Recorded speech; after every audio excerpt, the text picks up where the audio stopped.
Hello guys, আসসালামু আলাইকুম। আশা করি ভালো আছেন। তো আপনাদের মাঝে আরেকটি ভিডিও নিয়ে চলে আসলাম। এই কালকে তো 3 নং ওয়ার্ডের মধ্যে কতগুলো মসজিদ আছে তো আপনাদের কাছে দেখাইছি। এই আজকে দেখাবো 4 নং ওয়ার্ডের মধ্যে কতগুলো মসজিদ আছে। তো চলেন ফুল ভিডিও দেখেন। তো ফার্স্টে চলে আসলাম আড়াইশিটা ডিআইজি বাড়ির মধ্যে যে মসজিদটি অবস্থিত তা আপনাদেরকে দেখাবো।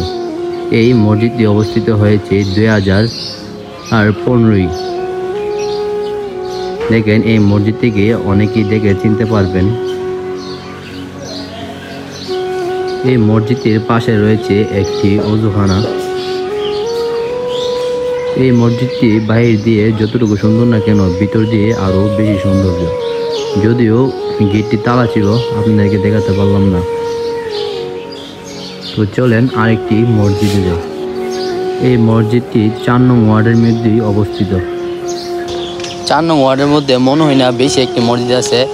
এখন তো ডিআইজি বাড়ির মধ্যে একটি মসজিদ নিয়ে আসলাম, আর একটি মনে হয় এই নগরপাড়ার মধ্যে অবস্থিত খাঙ্কাড়া, আর একটা ফাজিল ফারইব, আর কই কই আছে এটা মনে করেন বিচারে বাইর করতে হবে আর কি।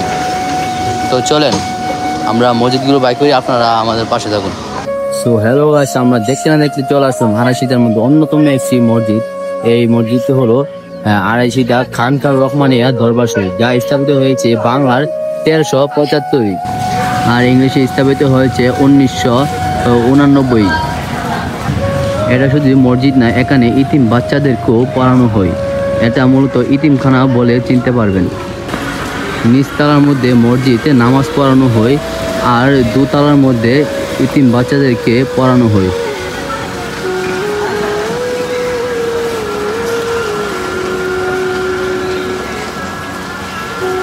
মসজিদটি নির্মাণ করেছে আলহাজ মাওলানা আব্দুল জাহের পীর সাহেব। তিনি এই মসজিদটিকে নির্মাণ করেছেন। শুধু তাই নয়, বছরে এই মসজিদটির উপলক্ষে এই 2টা মাহফিল করা হয়।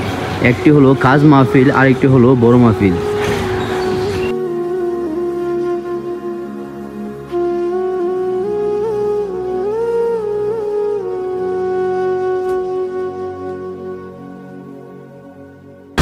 এই খানকা রহমানিয়া দরবার শরীফে যে বড় মাহফিলটি হয়, এই বড় মাহফিলটি এই জানুয়ারির 8 তারিখে হবে। আপনারা কেউ যদি না জেনে থাকেন এই মাহফিলটি কবে হবে, তাহলে জেনে রাখুন। এই মাহফিলটি হবে 8ই জানুয়ারি। তো হ্যালো গাইস, আমরা আবার চলে আসলাম আড়াইশিটা 4 নং ওয়ার্ডের আরেকটি মসজিদের মধ্যে। এই মসজিদটির নাম হলো আড়াইশিটা পশ্চিম পাড়া কবরস্থান জামে মসজিদ, যা স্থাপিত হয়েছে 1990 3 মে। এই মসজিদটি বাইরে থেকে যতটুকু সুন্দর না কেন ভিতর থেকে আরও বেশি সুন্দর। এই আড়াইশিটা গ্রামের মধ্যে সবচেয়ে পুরানো গুরুস্থান হলো এই আড়াইশিটা ফাজিল পাড়ার মধ্যে অবস্থিত। এই মসজিদটির পাশাপাশি রয়েছে এই গুরুস্থানটি। এই মসজিদের পাশাপাশি রয়েছে আরেকটি মাদ্রাসা, আর পাশে রয়েছে ওযুখানা। এই মসজিদটির প্রতিটি কোণার মধ্যে সিসি ক্যামেরা দিয়ে নিয়ন্ত্রিত। দেখেন এই কবরস্থানটি দেখে বোঝা যাচ্ছে যে এটা অনেক আগের। আপনারা অনেকেই দেখে চিনতে পারছেন এই গুরুস্থানটি কোথায়। এই গুরুস্থানটি হলো আড়াইশিটা ফাজিল পাড়ার মধ্যে অবস্থিত, অনেক পুরানো। এই আড়াইশিটা গ্রামের মধ্যে সর্বপ্রথম এই কবরস্থানটি ছিল।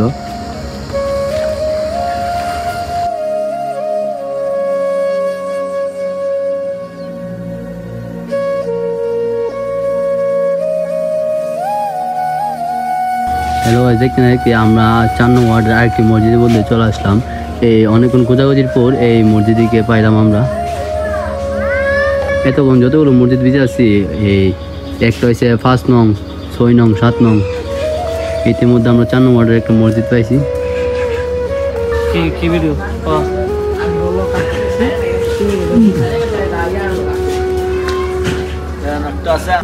মসজিদই খুঁজতে খুঁজতে সন্ধ্যা হয়ে গেছে, তারপর মসজিদগুলো খুঁজতেছি।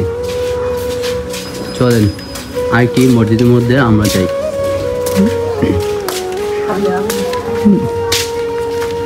হ্যালো গাইস, আমরা আধা ঘন্টা খোঁজাখুঁজির পর আরেকটি 4 নং ওয়ার্ডের মসজিদ পাইছি।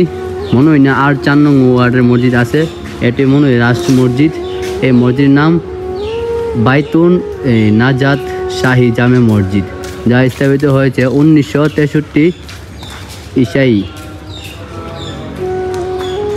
এখন যে 3টা মসজিদ আপনাদেরকে দেখাইছি এই 3টা মসজিদই আকবরিয়া বাড়ির মধ্যে অবস্থিত।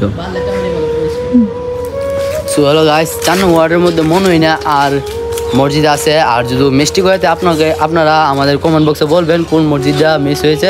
তো আমরা মনে করেন পরবর্তী ভিডিওতে এই মসজিদটা তুলে ধরবো। আর ভিডিও যদি ভালো লাগে আমাদের পেজটিকে ফলো করবেন, লাইক কমেন্ট শেয়ার করে আমাদের পাশে দেখবেন। আর পরবর্তী 5 নং ওয়ার্ডের ভিডিও পাইতে চাইলে আপনারা আমাদের পাশে থাকুন। আসসালামু আলাইকুম।